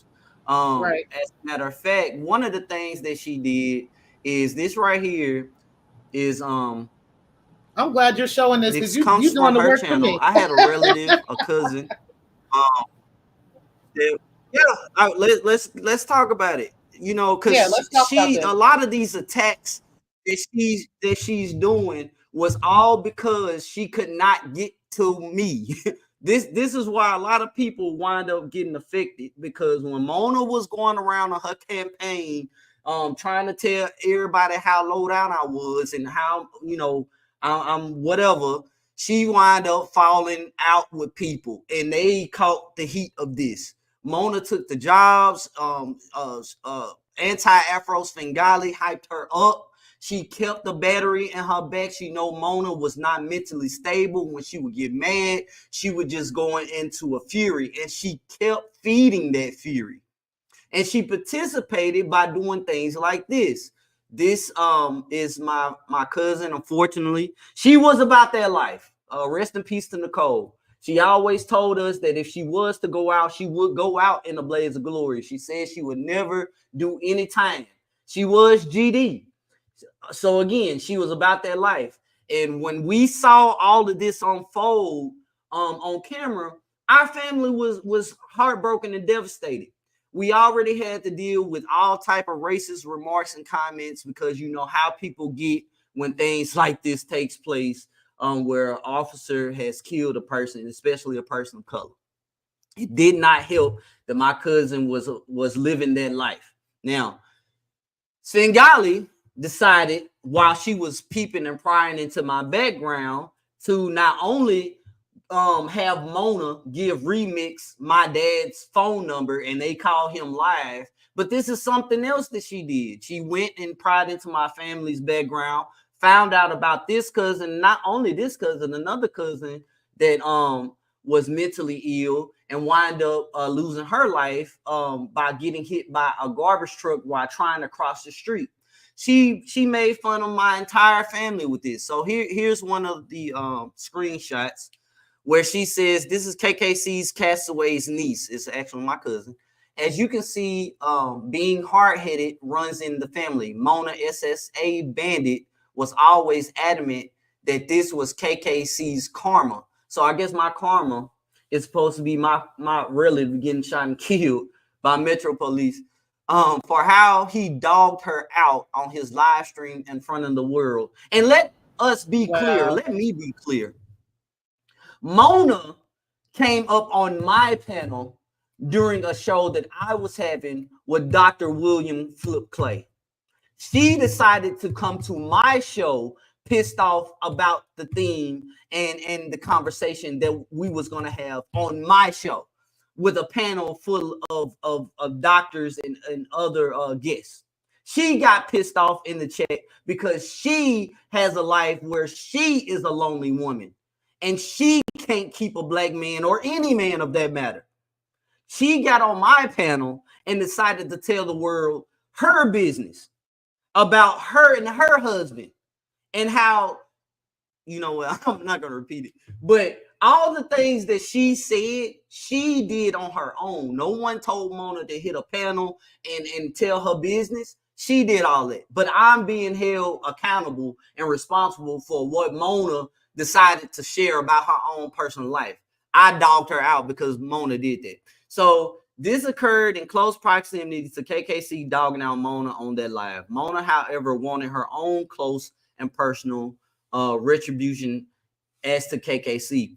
Not only that, she lied, said that at least one baby mama didn't even want KK court ordered to be alone with the child. Bitch, who? Because I got both of my children in the house right now. Exactly. Like who? Which baby mama? Let me know. Yeah, like this made that up. So this comes from her and Rev G going into my child support case, in which she doesn't talk about this because I kept telling her, you're going to run into a group of people that's going to verify the shit that you're trying to say. You're trying to say I don't pay my child support like Umar Johnson. And so people will look into that to see if you're telling the truth. And when they pull the records to see that my child support has been current the entire time I've been on child support, I've never been behind, bitch, you're going to be looking stupid. But She decided to keep pushing that. And once she saw that it wasn't gaining any traction, she stopped. And so she would rather tell people that both of my children's mothers don't mess with me. One didn't want the child left alone with me, as if I'm doing something to violate my children. You're trying to say I'm a weirdo, but you got a friend that's sitting here doing weirdo shit, following and talking to children. Yeah, like Jared from Subway. Are you Jared from Subway? It's all I want to know. All right. But anyway, yeah, we'll be going into Rev G's TikTok information tomorrow, guys. So I've been asked to give you audio that shows where his daughter's name really came from. I can play that audio right now. Yeah, play that. Let me play this real quick. Okay. Let me play this. You can have whatever you have conjured up in your mind, but factually speaking, you don't have any circumstance where I did anything to you, KKC. You can feel however you feel. But if you are worried about trust being broken, with your business being spread, you need to turn and look at the chat that you were in tonight and the one you run on your channel. And I will leave it at that for now. People don't have a restriction about what they decide to cover in a chat.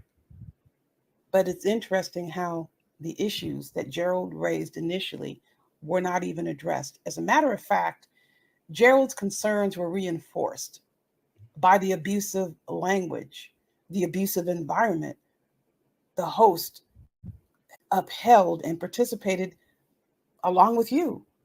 So Gerald's point is proven. Now, speaking of Gerald, I found what you said about Gerald to be extremely foul, disrespectful, and most of all, false. I will also say this about Gerald. Well, bitch, you're finna be even more mad about what I'm about to say about Gerald, because I'm finna tell the people the truth. Fuck you, me. You Let's just go. wait a minute. So She says that she has never done anything wrong to me. It's the people in my chat. The whole time I showed y'all the screenshots where she done put my real name out there, information, just all type of shit. Hold on. Where's Gerald at? Let's keep scrolling.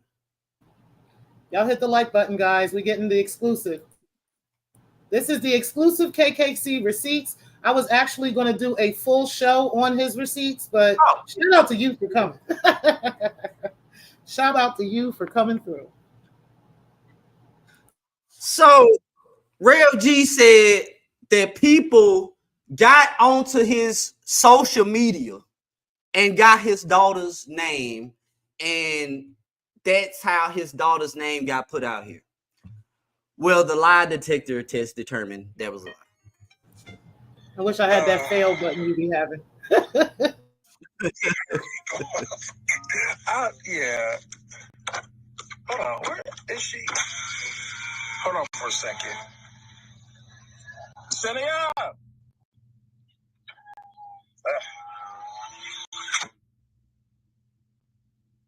I heard me say that girl's name.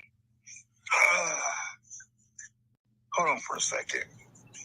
My. So let us be clear, okay? They don't want me around because I have all the fucking receipts, okay? And I will show everybody that they come in contact with that if you choose to fool with these people, when they turn on you and they start ripping your life apart, don't you dare get mad because you was warned. These motherfucking people are dangerous and they ain't right. And that ain't all the receipts that I have. I have so much more.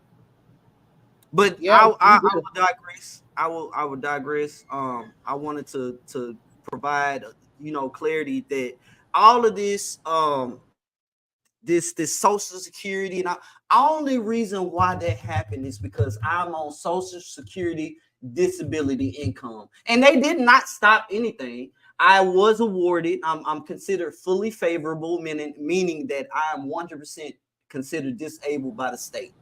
Right. Unfortunately, I would love to go to work. Damn it, I wish I could. Yeah. But I could. And no, they did not. They did not stop anything. They just slowed the process down, which was fucking irritating because I had to keep submitting documentation on top of the documentation I had just submitted because I was still going through the process of getting my disability. So I had just turned over proof of all my income, but here she comes saying, "No, he ain't turned in all his proof of income." Like, bitch, you lying. So I had to keep showing them and provide documents from the state of Tennessee that the LLC is no longer operational and all of that. So they didn't stop anything. They just slowed it down and made the process irritating. But let this be a lesson to people that the moment you decide you're not going to do something, or you're going to disagree with something, or you're just not going to be present for something, they coming for your ass and everybody that's associated with you. Okay. Yep. Or I want to add this too. If you are caught in a person's chat room, because she watches all of this. Hey, AAS, I know she's here watching this right now. She's also watching the chat because she wants to make sure none of her minions are in my chat. Okay. She wants to make sure none of them are here agreeing or saying hello or being kind to me or anything like that. Because the moment that she sees that, she's going to drag their entire family to the ends of the earth simply for disagreeing or simply for being at somebody's chat that she just doesn't like. And for no reason, she just doesn't like them, you know? Yeah, so shout out to you, KKC. I do appreciate you for bringing that information. I have a lot more of your receipts as well. Feel free at any given time to come up when I do these, to come up and to, to share. Okay. Because I do appreciate that. Like I told you, I'm working on something special. August 31st. I really can't wait. For all of those, if you don't mind, I'll drop the announcement on your channel. Sure.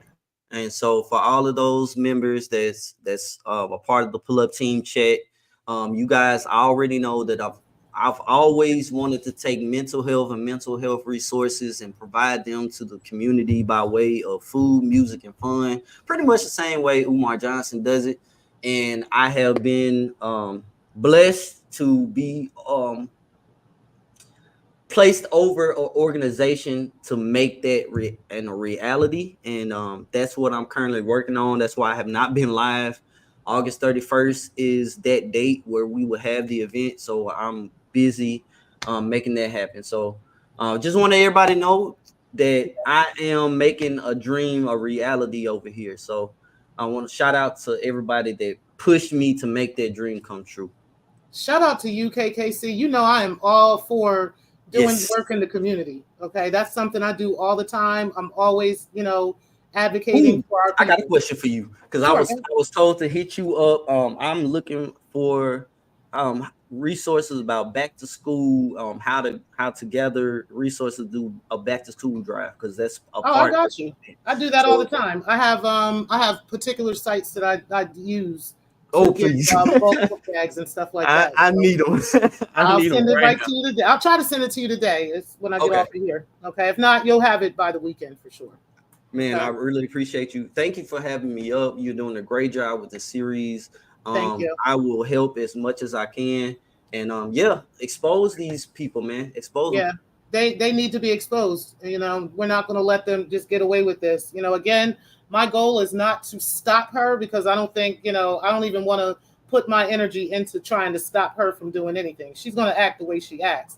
But the bottom line is she's not going to act this way without the facts, right? She's not going to act this way without us showing the evidence of these things. And that's just what that is. And that's how you put people in the dirt, Exactly. All right, y'all. I appreciate you again for coming up. No problem. I appreciate you for coming up. If all hearts and minds are clear, we are going to end the show here. I appreciate everybody for being in the building.